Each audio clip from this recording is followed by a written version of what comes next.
Okay. Okay. Hello. I thought I would get on here and just speak candidly. I hate doing this. But I'm gonna do it. I don't use social media very much anymore. And I'm so happy about that. But there are many folks out there that I want to acknowledge and I want to show appreciation and love and support for. So that's why I'm hopping on here to talk about this, which is that our Star Wars show has been canceled. And I'm gonna be transparent and say that it's not a huge shock for me.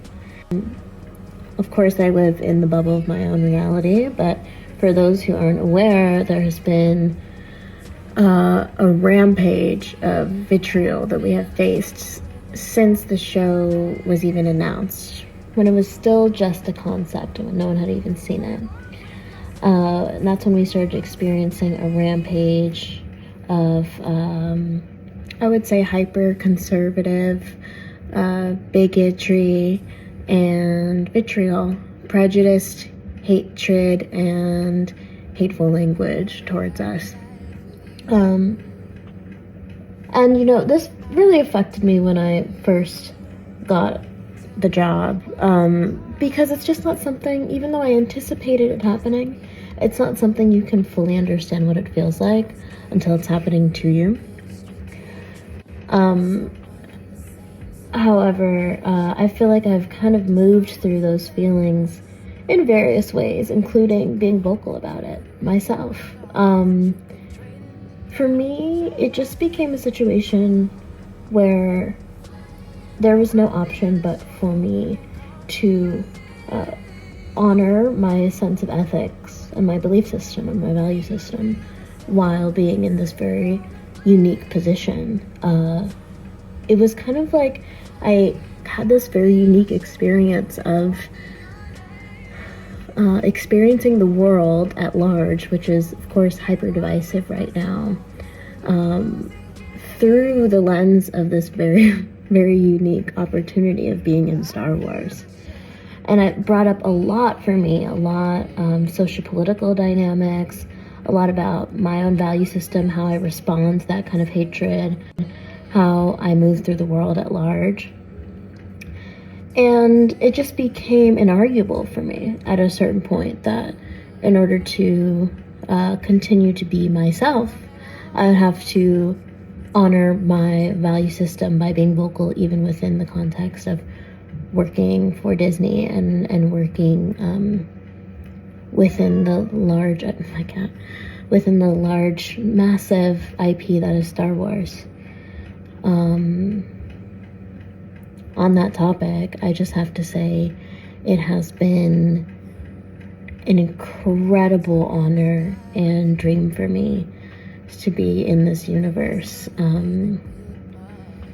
It still feels, even though, of course, I'm very sad about the show being canceled, and I'm sad about us not being able to give people who are invested into it more, because they'll just feel a lot of levity and joy around the fact that I got to experience it, and that people loved it, and that people were so responsive. I poured through a lot of different iterations of fan art and ship art and fan theories and things that were just so beautiful and filled my heart with joy. And I just want to let those people know out there who supported us in that way, and supported us vocally, despite and in the face of all of the vitriol that we received and the targeted attack, I would say, we received by the alt-right. Just that you were deeply loved and appreciated, and it made this job all the worthwhile for me, and it made all of the challenging elements of it completely worthwhile for me. And so that, plus my love of sci-fi and fantasy, and being able to be a part of the legacy of something that I so deeply value, and something that means so much to me, and I've looked up to for so long. So I also just want to say thank you to Lucasfilm for just being a fucking awesome team. They were so wonderful to work with, and just everybody that I worked with in Lucasfilm, particularly Rain Roberts, my producer, was just had such like vision and hope and like such a mission for what we were going to continue bringing into the sci-fi universe and into the Star Wars universe. And it was a really beautiful, energizing, life-changing experience to be a part of. And I have to thank Leslie Headland, who I just fucking love that bitch. She just, excuse my French, she's just one of the best people in the world. I think she's so incredibly talented and unique and kind, and I'll love her forever, and I love this experience with her forever. But at the end of the day, I also just want to thank everybody who watched it. Thank you for being so loving and supportive and excited and nerdy and awesome, and I'll continue to process this for a long time. But maybe the last thing I want to say on the subject is that we all exist in the context of all in which we live. But I'm serious. It's not lost on me how the way that these events have unfolded is also due to the hyper-divisiveness of the time that we live in, that is driven, I would say at this point, by echo chambers of thought and algorithms that reinforce our biases. And I think that applies to everybody.